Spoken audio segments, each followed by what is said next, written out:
네, 안녕하세요. 오늘도 역시 빨리 진도를 빼보도록 하겠습니다. 이제 온라인 계약을 이렇게 하다가, 2학기 때 지금 계약한 지 거의 한 달이 다 돼가는데, 또 이제 온라인을 하고 있어요. 그래서 이제 시간이 지나면서 2.5단계가 됐다가 2단계가 다시 되면서, 이제 등교도 이제 뭐 고3만 등교하는 게 아니고 고등학교 1, 2학년들도 나올 수 있다고 합니다. 그래서 고등학교 1, 2학년들은 격주로 나오고 3학년들은 매일 나오는 식으로 할 것 같은데 아마 다음 주쯤엔 1학년 여러분들이 나오지 않을까 싶습니다. 네, 빨리 나와가지고 진도를 뺐으면 좋겠는데요. 이렇게 되다 보면 여러분들이 2학년 선배들 한 번도 못 봤네요. 왜냐면 2학년 선배들 쉴 때 이렇게 여러분들이 학교를 나오고 2학년 선배들이 학교 나올 때 여러분들이 쉬다 보니까 뭐 볼 일이 딱히 없겠지만은 그래도 체육대회나 이런 행사를 했었으면은 봤을 봤을 것 같은데 어쨌든 뭐 동아리 때밖에 못 볼 것 같은데 어찌됐든 네 다음 주쯤 볼 것 같은데 뭐 다음 주에 빨리 온라인을 끝내고 오프라인으로 봤으면 좋겠습니다. 자, 오늘 할 거는요 이제 대량 조리 방법에 대해서 알아보도록 하겠습니다. 대량 조리할 때 그냥 뭐 여러 가지 조리법 있잖아요. 근데 그 대량 조리할 때 대량 조리할 때도 여러 가지 조리법, 우리가 알고 있는 조리법들이 쓰입니다. 일단 알아보도록 하겠습니다.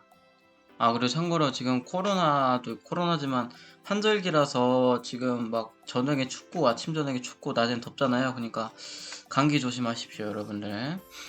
저 같은 경우는 이제 네, 아무튼 네, 가도록 하겠습니다. 자, 식품의 계량부터 볼게요. 그러니까 식품을 대량 조리를 할 때 뭐 볶기, 썰기만 이렇게 볶기 뭐 삶기 이런 것만 조리 방법이 아니고요.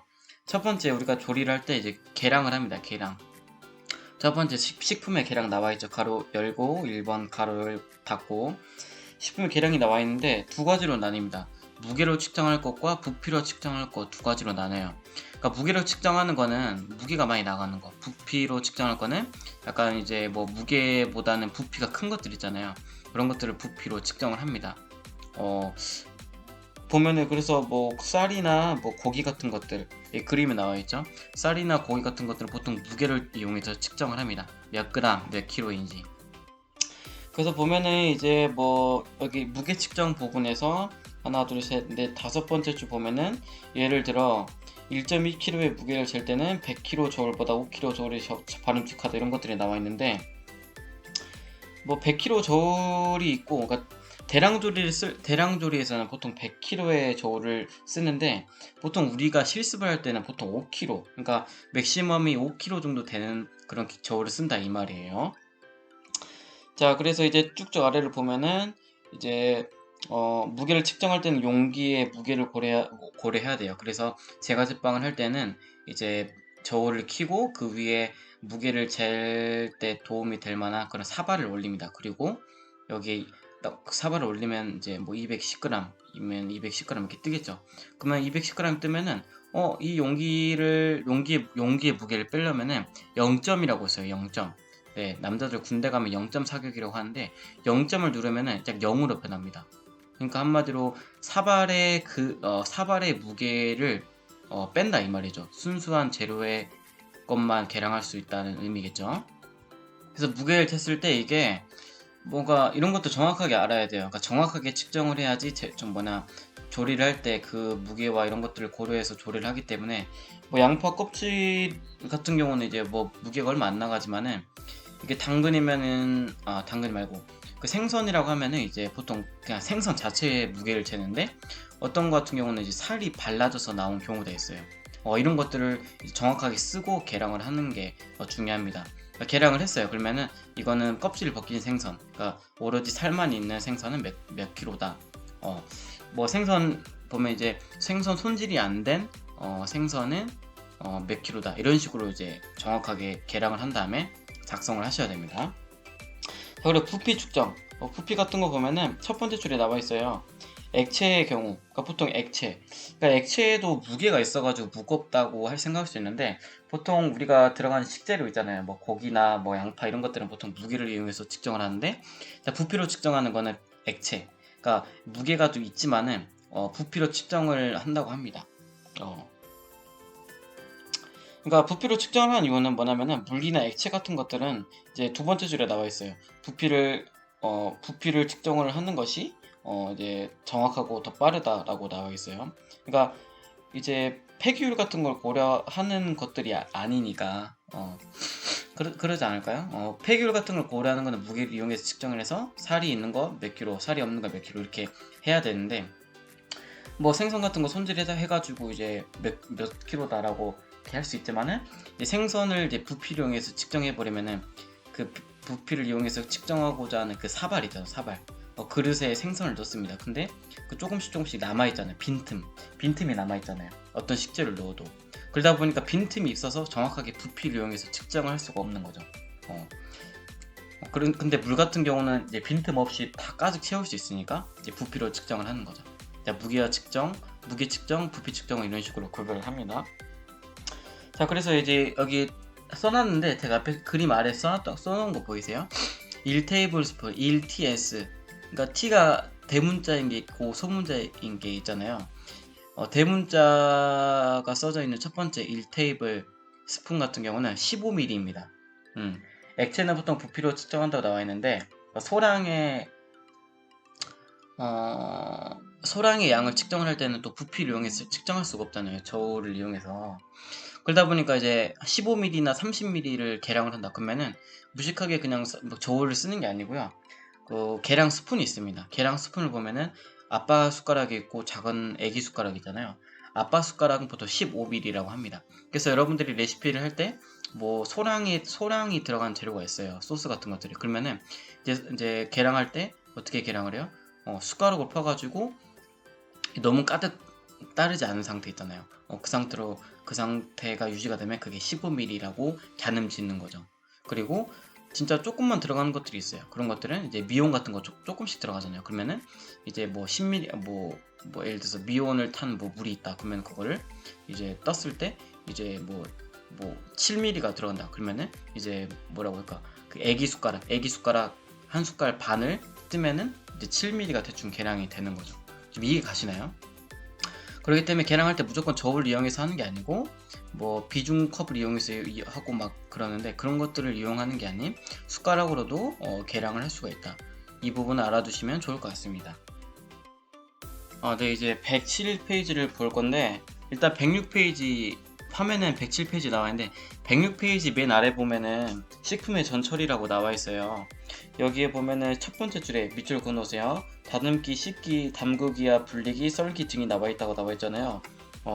식품의 전처리라고 하면은 이제 우리가 이제 조리를 바로바로 할 수 있게끔 만들어 놓은 상태가 식품의 전처리라고 했습니다. 다른 말로는 이제 미장 처리한다. 이렇게 표현할 수가 있는데, 전처리를 해놓았어요. 양파 껍질 벗기고 씻고 다 이제 썰어 놓고, 당근도 이제 껍질 벗기고 다 이제 썰어 놓고 막 이런 식으로 이렇게 손질을 합니다. 그러면 이제 이걸 전처리를 한다고 그랬잖아요. 그러면 이제 전처리 해놓으면은 바로바로 뭐 손님이 왔을 때 뭐 우동을 시켰다. 그러면은 우동을 바로 만들 수 있는 상태가 되는 거죠. 그러니까 물 올리고 이제 면 같은 거 이제 삶고, 면도 이제 삶기 편한 상태를 만들어 놓는 거죠. 그리고 이제 식품에 뭐 파 같은 것들이 들어간다. 근데 파 같은 것들이 들어가는데 이제 우동 끓이면서 하는 게 아니라 미리 썰어 넣는 거예요. 전처리를 먼저 해놓고 이제 대파를 넣어야 될 타이밍에 막 대파를 넣는다던가 이런 식으로 하는 건데, 조리를 하기에 우리가 조리를 할 때 가장 편한 상태를 만들어 놓는 게 식품의 전처리라고 합니다. 그래서 첫 번째 줄에 보면은 107번에 1번 보면요, 다듬기가 나와 있어요. 이 밑줄 그어놓은 거 보이시죠? 먹을 수 없는 부분을 제거하는 거예요. 그러니까 먹을 수 없는 부분은 어떤 부분이에요? 그러니까 양파가 있어요. 그럼 양파의 껍질을 벗겨냅니다. 근데 양파의 껍질은요, 육수를 낼 때 쓰긴 써. 근데 보통 우리가 쓰지 않아. 만약 양파의 껍질을 쓴다 그러면 양파의 껍질을 냅두면 돼요. 그러니까 양파의 껍질은 당연히 제거한다 나와 있는데, 어느 식당을 갔어요. 근데 양파 껍질을 여러분들이 버렸어요. 근데 이걸 왜 버리냐고, 육수 끓일 때 쓸 건데 라고 할 수가 있으니까 어떻게 하겠어요? 업장마다 스타일을 잘 고려를 해야겠죠. 양파에는 케르세틴이라는 영양 성분이 있기 때문에, 양파 껍질에는요. 그래서 그 양파의 껍질을 육수 끓일 때 사용하곤 합니다. 그리고 당근 같은 경우도 육수 끓일 때는요, 당근 껍질을 살리곤 해요. 그 껍질에 묻어있는 양파의 성분이 있기 때문에 거의 다 당근 향이 육수 끓일 때 많은 영향을 주기 때문에 껍질을 막 다 버리진 않아요. 그러니까 먹을 수 없는 부분을 제거한다 나와 있는데, 여러분들 그냥 무조건 이제 배운 대로 한다고 되는 게 아니고요. 이제 껍질 같은 거 살리는 그런 조리를 할 때는 살려야 됩니다. 먹을 수 없는 부분은 아니에요. 그러니까 예를 들어서 여러분들이 한식당을 갔어요. 뭐 양파나 뭐 당근의 껍질을 사용하지 않아요. 그러면 그렇게 보고를 받았으면은 당연히 이제 제거를 해서 버려야겠죠. 먹을 수 없는 부분이라고 이제 하니까. 자, 그래서 먹을 수 없는 부분을 제거하는 부분이 첫 번째 다듬기 부분입니다. 그래서 이제 보통 보면 또 이제 상한 부분 있잖아요. 감자 같은 것도 이제 녹색깔 부분이 일어난 걸 솔라닌이라고 하잖아. 열의 안정성을 띠기 때문에 칼로 제거를 하는 것밖에 방법이 없어요. 뭐 솔라닌을 뭐 열을 이용해서 다 제거를 한다고 했다가 이제 양파 그 감자에 있는 이제 영양 성분이 다 죽을 수 있잖아. 그러니까 삶았는데 삶아서 언젠간 죽긴 합니다, 솔라닌이. 근데 조리를 하려고 이제 꺼냈는데 감자에 있는 전분기 다 빠지고 영양 성분이 다 빠져버리면 어떡할 거야? 감자를 못 사용하겠죠. 그러니까 현명한 조리법을 아셔야 됩니다. 자, 두 번째 씻기입니다. 씻기 부분은요, 이제 두 번째 줄에 나와 있는데, 너무 오랜 시간 물속에서 있는 경우에는 물에 녹는 영양분이 손실되고 수분이 식품 속에 흡수되어 품질이 좋아질 수 있다. 그래서 옆에다 써놨잖아요. 수용성 영양분 손실이 나와 있잖아요. 보통 이제 씻거나 스별조리 있잖아요. 물에 막 데치거나 물에서 끓일 때 식재료는 이제 보통 이제 물로 식재료가 가지고 있는 영양 성분들이 용출이 돼요. 그래서 우리가 육수를 끓이면은 재료 같은 거 넣으면서 육수를 끓이잖아. 식품이 가지고 있는 영양 성분이 이제 물에서 이제 삼투압 작용에 의해서 빠져나오는 거예요. 그래서 그 물을 이용해서 육수를 끓이고 우리가 그 육수를 조리할 때 쓰는데, 만약에 예를 들어서 이제 씻거나 그냥 익힐 목적으로 이제 물에다가 뜨거운 물이든 찬물이든 넣었다 뺐어요. 그러면은 만약에 이제 그 물을 쓰지 않는다. 그러면 식재료에서 가지고 있는 성분들이 바깥으로 빠져나가서 이제 영양분들이 다 많이들 빠져나가겠죠. 그러면 좋은 조리가 안 되겠죠. 그러니까 여러분들이 아셔야 될 게, 씻을 때 빠르고 정확하게 씻는 게 중요해요. 수용성 영양분. 그러니까 수용성이라는 뜻은 물의 용해가 된다 뜻이에요. 숫자가 물 숫자고요. 용은 용해라는 의미입니다. 그래서 물에 녹는 영양분이 손실이 된다 이 소리예요. 그래서 보통 이제 기름에서는 이렇게 손실이 잘 안 되는데, 기름에서 씻을 수 없잖아요. 그러다 보니까 이제 물을 조리하는 사람들은 씻을 때나 이제 물을 이용해서 끓이거나 데칠 때 잘 고려를 해야 됩니다. 그냥 맛있게 만든다고 해서 끝나는 게 아니에요. 여러분들도 요리를 언젠가 잘하게 될 텐데, 그때쯤 되면은 영양분이나 이런 것들을 고려하게 될 수밖에 없어요. 그러니까 지금 당장 뭐 요리를 맛있게 만드는 것만 신경 쓰지 마시고요. 눈에 보이지 않는 영양분 같은 것들도 잘 신경을 써야 훌륭한 조리사가 될 수 있습니다.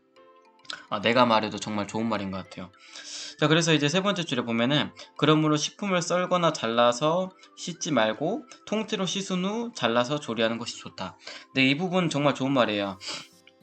식품을 썰거나 잘라서 씻지 말고 통째로 씻은 후 잘라서 조리를 하는 것이 좋은데, 예를 들어서 이제 우리가 시금치나 뭐 양파 같은 걸 양파가 아니지? 예를 들어서 여러분들 생선을 잡았어요. 손질 다 했어요. 근데 살을 다 발라내는데 더러운 것 같아서 막 물로 이제 그제서 씻습니다. 그러면은 생선이 가지고 있는 성분들이 다 빠져나가는 거예요. 이제 그리고 시금치 같은 것들도 그래요. 시금치를 다 잘랐습니다. 다 자르면 이제 그 자른 부분, 그 재단한 부분에 그 시금치가 가지고 있는 성분들이 효소 반응에 의해서 막 산화가 되기 시작해요. 그 자르는 순간 그러니까 여러분들이 이제 손 보면은 손이 이제 피가 안 나잖아요. 지금 살이 이렇게 붙어 있으니까. 근데 이걸 잘라낸다 생각해 보세요. 피가 막 나오겠죠. 시금치도 똑같아요. 그 여러분들의 손이 베이면은 피가 나오듯이, 여러분들이 가지고 있는 뭐 철분 이런 것들이 막 나오듯이 시금치도 똑같이 나옵니다. 시금치가 가지고 있는 영양 성분이 그 재단한 부분, 그러니까 여러분들이 손을 베었을 때, 가정을 했을 때 이제 피가 나오고, 피 안에는 여러 가지 성분들이 있잖아요. 여러분들의 몸을 유지할 수 있을 만한 성분들이 다 이렇게 피와 같이 나오는데, 시금치도 똑같습니다. 재단을 하면은 거기에 이제 막 막 물 같은 것들이 막 나오는데 색소 같은 것들이 나오잖아요. 시금치가 가지고 있는 색소. 그러면서 막 용출이 되는 거야. 공기만 닿아도. 공기를 닿으면 산화가 되거든요. 효소 반응에 의해서 분해가 된다 이 소리죠.